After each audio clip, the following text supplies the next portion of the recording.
Olá, meu nome é Diclei Henrique dos Santos. Vou fazer aqui a abordagem do plano de aula sobre as leis do movimento da mecânica clássica newtoniana.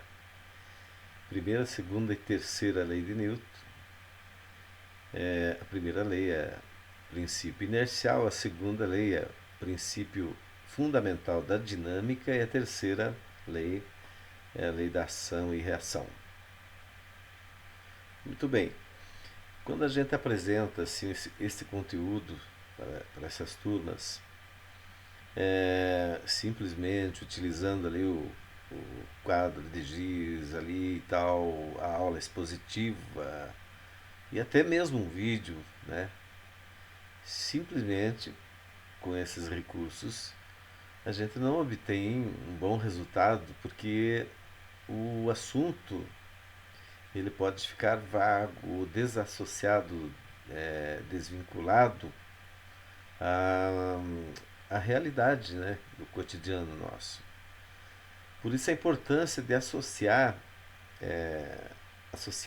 fazer a ressignificação do conhecimento aplicando as metodologias corretas que instiguem o aluno na curiosidade, na motivação, no engajamento, na construção do conhecimento.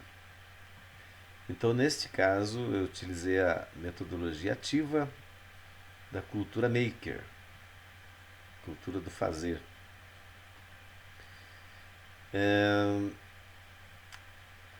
Inicialmente, faço a apresentação da teoria, da parte teórica do assunto, utilizando, né, as trilhas do RCO ali, vídeo, tudo.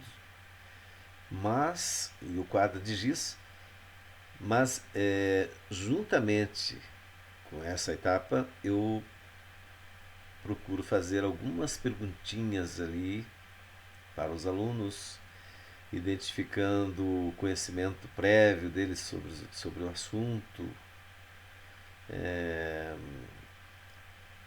e também perguntas que venham trazer a curiosidade, venham instigar a curiosidade do aluno, como por exemplo, por que que a Lua não cai sobre a Terra? Por que que a Terra não cai sobre o Sol? Então, quando a gente faz essa pergunta, os alunos começam a refletir, não acham a resposta, né? Às vezes acham, né? Tem um lá, um e outro acha, mas enfim, essa parte é importante porque a gente já engaja a maioria pelo menos, né? Mas geralmente a gente obtém o engajamento da sala, né? Nas respostas para essas perguntas. É, Em seguida, após isso, vamos para a parte prática que envolve a utilização de materiais bem simples, né? E a própria sala de aula, sem a necessidade de deslocar os alunos para o laboratório de física, apenas utilizando os materiais, né, que eu trago, que é uma garrafa de água tônica com a tampinha e o abridor e uma latinha também de água, pode ser água tônica, a latinha com um pouquinho de água no fundo dela. E aí tem que ter uma mesinha assim com plana, bem plana, né, com a superfície dela livre aqui, um dos lados livres. Eu inicio o experimento, eu mesmo fazendo ali, com a garrafa ali, eu pego o abridor, coloco ele na posição de abrir a tampinha da garrafa e em seguida deixo nessa posição e coloco sobre a superfície da mesa, a pontinha da superfície, o lado da mesa. E aí a gente vai ver que a garrafa ela fica suspensa com o abridor na posição reta, né? Em linha reta, em equilíbrio estático, no caso. Isso decorre da ação das forças, né? Ação e reação e o equilíbrio é, das forças. A força resultante é zero no caso. Tem o peso da garrafa, a normal, que é a força de reação. A força da ação é o próprio peso da garrafa, né? E a de reação seria a normal. Bem, mas isso daí a gente procura fazer o experimento apenas, né? E chamar os alunos divididos em equipes, a sala é dividida em equipes de 6 pessoas. É, após eu fazer o experimento, eu chamo cada aluno das equipes para repetir. Né? Aí feito isso, vamos para a parte do experimento da latinha. A latinha, então, ela tem um pouquinho de água no fundo, então eu coloco ela ali sobre a superfície da mesa, ela fica inclinadinha assim, parada, e só com a pontinha ali da, da base dela, né, sobre a mesa, inclinada. Essa parte aí é o equilíbrio estático. Força resultante, zero também. E aí eu dou um toquinho com o dedo no cantinho da latinha, ela entra em movimento. Em seguida ela para, né, por causa da resistência do ar e do atrito. Mas a gente tem a noção aí de que houve um impulso inicial, o uso de uma força inicial, que faz ela entrar em movimento,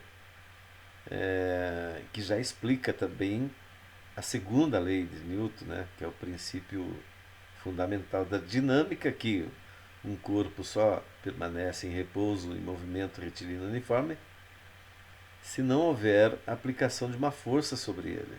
Né? Explica também a terceira lei de Newton, que é a ação e reação, que eu falei que é o peso do objeto, e a normal, que é a força contrária de reação. Enfim, os alunos eles ficam bastante instigados ali na participação do experimento e associam, né, realmente aos conteúdos, a teoria dada, né? Porque eu faço ali umas 4 perguntinhas ali, né? A respeito dos experimentos em si, né?